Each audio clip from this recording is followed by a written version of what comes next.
বন্ধুরা একটু বিকালবেলা হাঁটতে বেরিয়েছিলাম, তো ব্রিজে গেছিলাম। ব্রিজে যাবার সময় দেখি জঙ্গলে প্রজাপতি, তো একটা ছবিও তুলে ফেললাম, একটা দুটো, সাথে ভিডিও।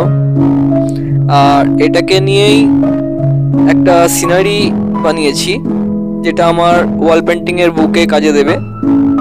তো দেখো তোমরা কেমন লাগে পুরো ছবিটা, এবং